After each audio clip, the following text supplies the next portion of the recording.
Hey beautiful bride, I'm Jillian Rosich Kendrick, founder of My Best Wedding and MyWeddingPlanningCourse.com. Welcome to this episode of Wedding Wednesday, where every Wednesday, right here on Facebook Live at 7 p.m. Eastern, I host Wedding Wednesday, and you can come in and ask questions if you need advice with anything, or you're looking for suggestions on a particular topic, or if you really just want somebody to bounce off ideas. This is the place to do that, and this is Wedding Central for getting your questions answered. So today on Wedding Wednesday, if you have any questions or if you have comments or would like to share anything, go ahead and type that into the chat below, and I would love to hear from you. So today we are talking about cake baking and, how to choose your baker, how do you even schedule tastings? How do you get that process started? So one, I always say that you should start a Pinterest board for everything. For your honeymoon, for your venue, for this, for that, for your decorations, for your dress. Always, always, always start a Pinterest board and at least start to get those creative juices flowing.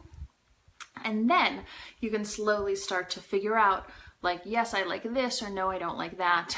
And it's going to depend on what that baker can do as well. So when I was planning my wedding, we went to have a tasting with a cake baker, and I was kind of at the point with wedding planning where I was just everything else was done. This was the last big tick mark off of my list, and I was just so just done with wedding planning at that point. And I remember calling up and saying, hey, this is my wedding location and this is my date. Do you have this available? They said yes. I said, okay, cool. Let's schedule a time for the tasting. And when I did that, I didn't really do a whole lot of research about the particular baker that we were going to.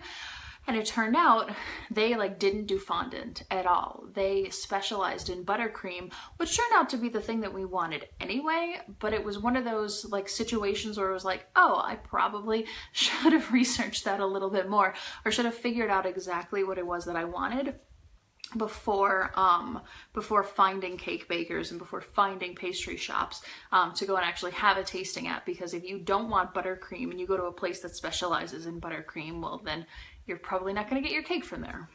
So I would highly recommend start that Pinterest board and figure out exactly what it is that you want, whether figure out what you like to look at, and then give these things a try. Do you like fondant? Do you like buttercream? Do you like whipped cream? Do you like ganache? Do you like all of those? Do you like none of them? And what look are you going for? Fondant is more of the smoothed out look, but the place that we got our cake from actually does this really cool technique where they wet a paper towel, and they take the paper towel and they put it on top of the buttercream, and then they rub it really smooth so that it looks like fondant, and it looks really, really flat and perfect. So we actually kind of lucked out in that way. But if fondant is something that you're going for, you want to make sure that you're asking your cake baker ahead of time, is this something they do? And in particular, what do they specialize in? When I was doing my style shoot back in November for all of the beautiful pictures that I have on our website, I ordered a cake from a place because I just needed a tiny little cake to shoot pictures with. And, I was going to throw it out at the end of the day. I didn't really care what color it was or what flavor it was or anything like that. I didn't want any fillings or anything. I just wanted a really simple plain cake.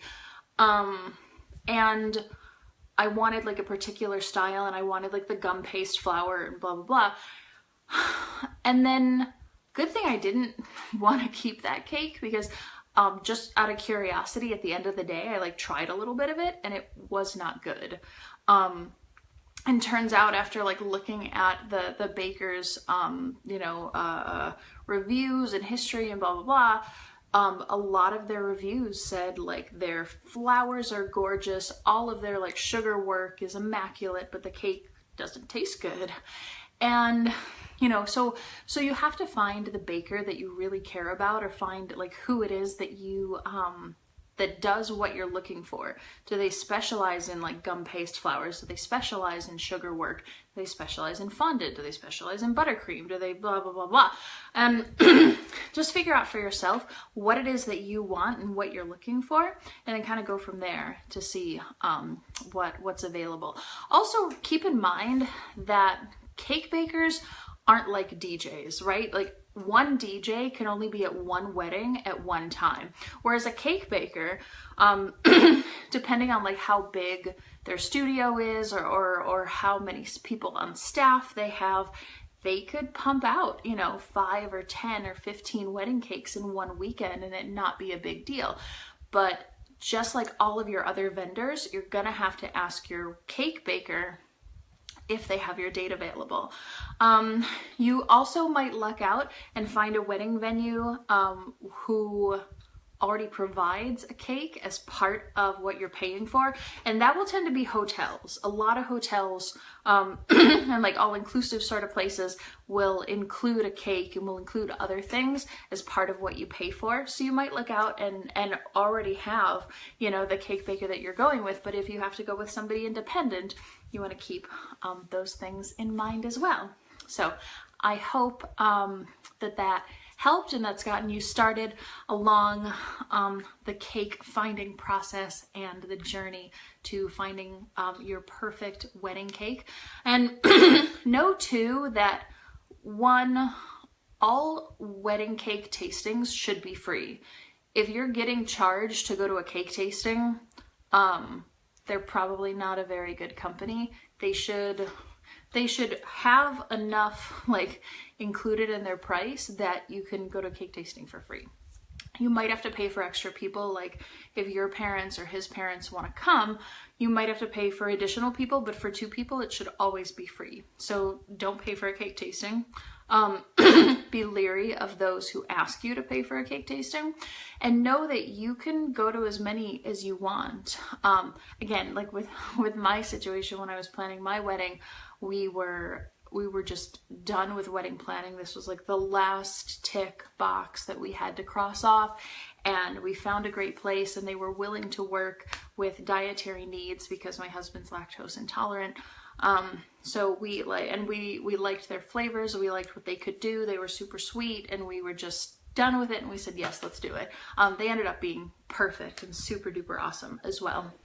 But that is how to at least get you started in finding your perfect wedding cake. So I hope that helps.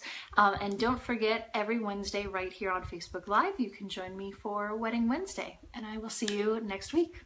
Bye guys.